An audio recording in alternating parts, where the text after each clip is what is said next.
Hi കൂട്ടുകാരെ, നമുക്കിന്ന് അടിപൊളി മാങ്ങാച്ചാറായാലോ. നോയമ്പൊക്കെയല്ലേ എന്ന്. ഇഞ്ചി, വെളുത്തുള്ളി, മുളകുപൊടി, ഉലുവാപ്പൊടി.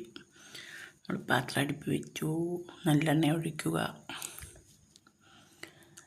നല്ലെണ്ണ ഒഴിച്ചതിന് ശേഷം നമുക്ക് നല്ലെണ്ണ ഒഴിക്കണം. ഒന്നും കേടാതിരിക്കുക.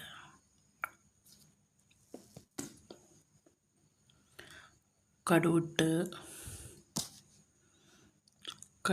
നല്ലോണം പൊട്ടിയതിന് ശേഷം വീഡിയോ എടുത്ത് ഞാൻ ഒരു കൈ കൊണ്ട് വീഡിയോ എടുക്കുക, അതുകൊണ്ട് വ്യക്തമാവുന്നില്ല, അതുകൊണ്ട് ക്ഷമിക്കുക.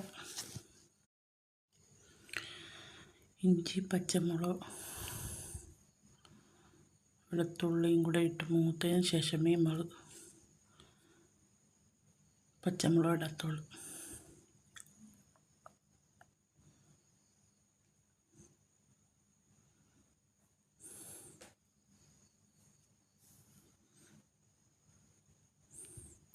നന്നായിട്ടൊന്ന് മൂപ്പിച്ചിട്ട് കറിവേപ്പില ഇട്ട് കൊടുക്കണം. പുറത്തടുപ്പിലോട്ട് നമുക്കൊരു പാൻ അടുപ്പിലോട്ട് വെച്ചിട്ട് ഉലുവായും കടുവും കൂടെ ഒന്ന് പൊട്ടിച്ചെടുക്കണം.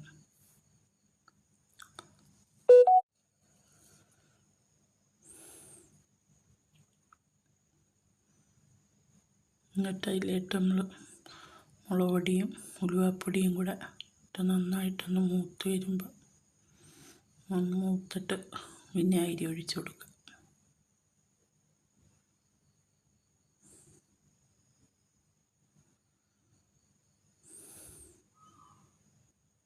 ഇതെല്ലാം കൂടെ ഒന്ന് തിളച്ചതിന് ശേഷം നമുക്ക്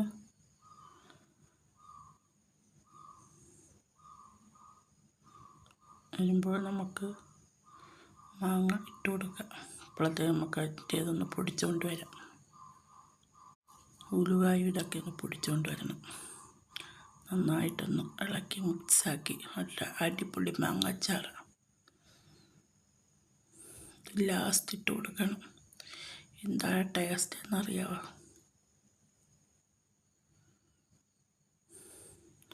സ്പൂൺ പഞ്ചസാരയും കൂടി ഇട്ട് കൊടുക്കുക. അടിപൊളി മാങ്ങാച്ചാറ് എല്ലാവരും ഒന്ന് ട്രൈ ചെയ്ത് നോക്കണം. അപ്പോൾ ശരി, സപ്പോർട്ട് ചെയ്യുക.